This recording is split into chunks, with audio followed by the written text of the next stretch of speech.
दोस्तों आज मैं आप लोगों के लिए दो ऐसी कहानियां लेकर आया हूं जिसे सुनने के बाद आप 7 साल तक ब्रह्मचर्य का नाश नहीं करेंगे।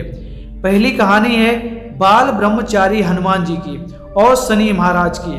शनि के नाम से ही हर व्यक्ति डरने लगता है। शनि की दशा एक बार शुरू हो जाए तो 7.5 साल बाद ही पीछा छोड़ती है, लेकिन हनुमान भक्तों को शनि से डरने की जरूरत नहीं है। शनि महाराज ने हनुमान जी को भी डराना चाहा था, लेकिन उनका क्या हाल हुआ वो आप इस कहानी में सुनिए।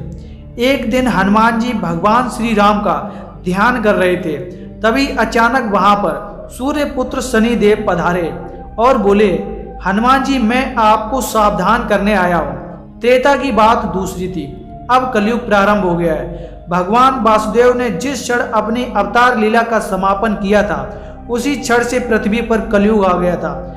यह कलयुग है। इस कलयुग में आपका शरीर दुर्बल और मेरा बहुत बलिष्ठ है। शनि देव हनुमान जी के बाहुबल को भली भांति नहीं जानते थे।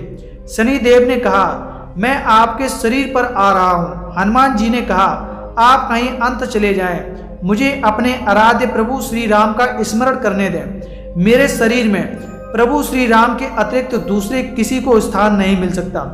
लेकिन शनि देव ने बाल ब्रह्मचारी हनुमान जी की एक बात नहीं मानी। फिर हनुमान जी ने कहा, चलो ठीक है, जब आपको आना ही है तो आइए। वैसे अच्छा होता कि आप मुझ वृद्ध को छोड़ ही देते। फिर शनिदेव ने कहा, मृत्यु के सबसे निकट वृद्ध लोग होते हैं, अतः मैं वृद्धों को कैसे छोड़ सकता हूँ। हनुमान जी ने कहा, महाराज अब आप ज्यादा ज्ञान ना दें, आप मुझे ये बताएं कि आप मेरे शरीर पर कहाँ बैठने आ रहे हैं। शनिदेव ने कहा, मस्तक पर। और इतना कहकर शनिदेव हनुमान जी के मस्तक पर बैठे। हनुमान जी के मस्तक में खुजली होने लगी। अपनी खुजली को मिटाने के लिए हनुमान जी ने एक बड़ा सा पर्वत उठाकर अपने सिर पर रख लिया।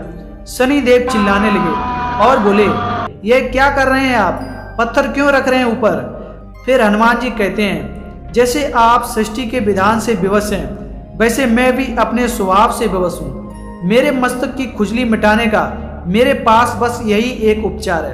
अब आप अपना कार्य करें और मैं अपना कार्य कर रहा हूँ। और ऐसा कहते ही हनुमान जी ने दूसरा पर्वत उठाकर सिर पर रख लिया।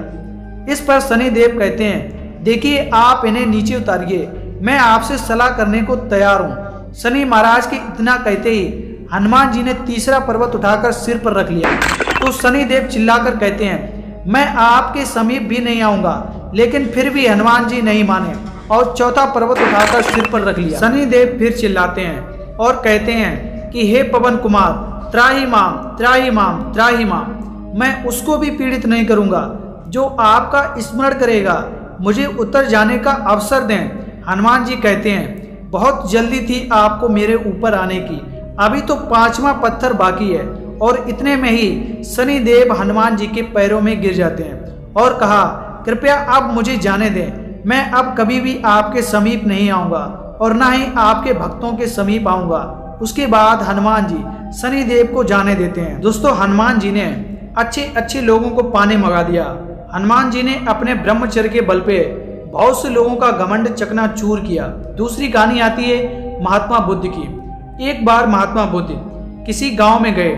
वहां उनसे एक स्त्री ने पूछा कि आप तो किसी राजकुमार की तरह दिखते हैं, फिर आपने युवा अवस्था में ये गेरुआ वस्त्र क्यों धारण किया है। बुद्ध ने उत्तर दिया कि मैंने 3 प्रश्नों के उत्तर ढूंढने के लिए संन्यास ग्रहण किया है। बुद्ध ने आगे कहा, हमारा शरीर ये युवा आकर्षण है, लेकिन ये बाद में बूढ़ा होगा, फिर बीमार होगा और अंत में यह मृत्यु को प्राप्त हो जाएगा।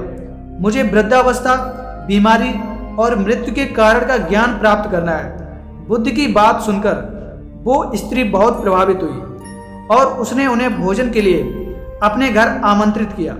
जैसे ये बात गांव के लोगों को पता चली कि गौतम बुद्ध उस स्त्री के घर भोजन के लिए जाने वाले हैं, तो गांव के सभी लोग ने गौतम बुद्ध से कहा कि आप उस स्त्री के घर न जाएं, क्योंकि वह स्त्री चरित्रहीन है। गौतम बुद्ध ने गांव के सरपंच से पूछा कि क्या ये बात सही है। सरपंच ने भी गांव के लोगों में हाँ में हाँ मिला दी।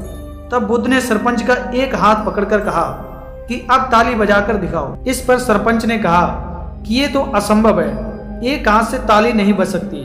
बुद्ध ने कहा, ठीक इसी प्रकार कोई स्त्री अकेली चरित्रहीन कैसे हो सकती है? यदि इस गांव के पुरुष चरित्रहीन नहीं होते तो वह स्त्री चरित्रहीन नहीं होती। गांव के सभी पुरुष बुद्ध की यह बात सुनकर शर्मिंदा हो गए और इतना कहकर बुद्ध वहां से चले गए।